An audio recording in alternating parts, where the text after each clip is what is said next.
আসসালামু আলাইকুম। এসএসসি 2025 শিক্ষার্থী সকল কেমন আছে? আশা করি খুবই ভালো আছে। তো আজকে যে বিষয়টি আলোচনা করব সেটা হচ্ছে এসএসসি পূর্বনীতি সাজেশন 2025। তোমাদের পূর্বনীতি সাজেশন দেবো, তোমাদের হাতে মাত্র আর একদিন সময় আছে। তোমরা যদি এই সাজেশনটা ফলো করো ইনশাল্লাহ তোমরা একদিনেই ভালো একটা রেজাল্ট করতে পারবে। এটা হচ্ছে সাজেশনটা সকল বোর্ডের জন্য প্রযোজ্য। তো অধ্যায় 1 পূর্বনীতি ও নাগরিকতা। তোমরা এই অধ্যায় থেকে কী পড়তে হবে, কোনগুলো বেশি ইম্পর্টেন্ট সেটাই তোমাদের দেখিয়ে দেবো। তো এক পূর্বনীতি নাগরিকতা বিষয়ের পরিসর ও বিষয়বস্তু, এখান থেকে তোমাদের সৃজনশীল জ্ঞানমূলক আসবে। নাম্বার 2 পূর্বনীতি পাঠের প্রয়োজনীয়তা ব্যাখ্যা। তারপর তোমাদের পরিবার ও পরিবারের শ্রেণীবিভাগ কার্যাবলী, এখান থেকে এমসিকিউ বেশি আসে। তারপরে রাষ্ট্রের উৎপত্তি। তারপর এখন আসি দ্বিতীয় অধ্যায়। তো দ্বিতীয় অধ্যায়ে নাগরিক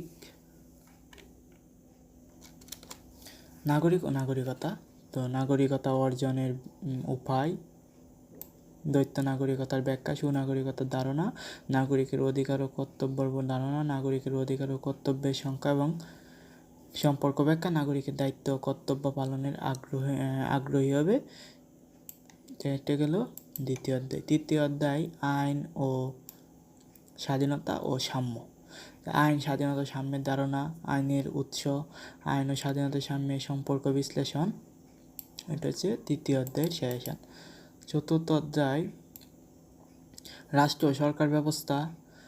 তারপর বিভিন্ন ধরনের রাষ্ট্র ও সরকার ব্যবস্থা বর্ণনা, বিভিন্ন সরকার ও রাষ্ট্র ব্যবস্থা, নাগরিক অবস্থান ও সরকারের সঙ্গে সম্পর্ক ব্যাখ্যা, গণতন্ত্র একনায়কতন্ত্রের পার্থক্য, গণতান্ত্রিক আচরণের তা প্রয়োগ করতে উদ্বুদ্ধ। হচ্ছে চতুর্থ অধ্যায়। পঞ্চম অধ্যায় হচ্ছে সংবিধান থেকে পড়তে হবে সংবিধানের ধারণা ও গুরুত্ব ব্যাখ্যা, সংবিধান প্রণয়নের পদ্ধতি, উত্তম সংবিধানের বৈশিষ্ট্য, বাংলাদেশ সংবিধানের বৈশিষ্ট্য। এবং ষষ্ঠ অধ্যায় হচ্ছে সরকার ব্যবস্থা। ষষ্ঠ অধ্যায় প্রথম বাংলাদেশ সরকারের স্বরূপ উল্লেখ, বাংলাদেশের রাষ্ট্রপতি ও প্রধানমন্ত্রী মন্ত্রিসভার কার্যাবলী বর্ণনা, বাংলাদেশের প্রশাসনিক কাঠামোর বর্ণনা, বাংলাদেশের আইন বিভাগের গঠন ও কার্যাবলী বর্ণনা, বাংলাদেশের বিচার বিভাগের গঠন ও ক্ষমতার বর্ণনা ষষ্ঠ অধ্যায়ে। তারপর সপ্তম অধ্যায় গণতন্ত্রের রাজনৈতিক দল নির্বাচন, রাজনৈতিক দলের ধারণা ও বৈশিষ্ট্য ব্যাখ্যা, গণতন্ত্রের বিকাশে রাজনৈতিক দলের ভূমিকা। তারপর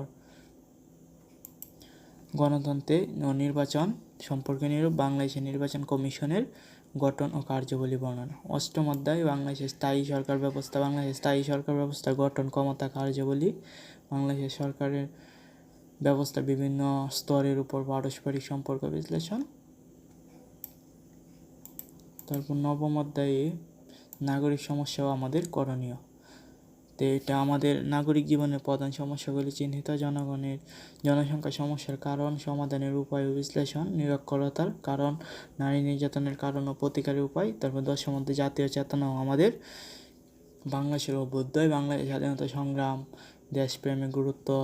11তম অধ্যায় বাংলাদেশের স্বাধীন আন্তর্জাতিক সংগঠন, জাতিসংঘের সংগঠন উদ্দেশ্য বর্ণনা, জাতিসংঘ বাংলাদেশের সম্পর্ক বর্ণনা, কমনওয়েলথ গঠন, OICর গঠন সম্পর্কে, সার্কের গঠন এবং বাংলাদেশের সাথে এই সম্পর্ক বিশ্লেষণ।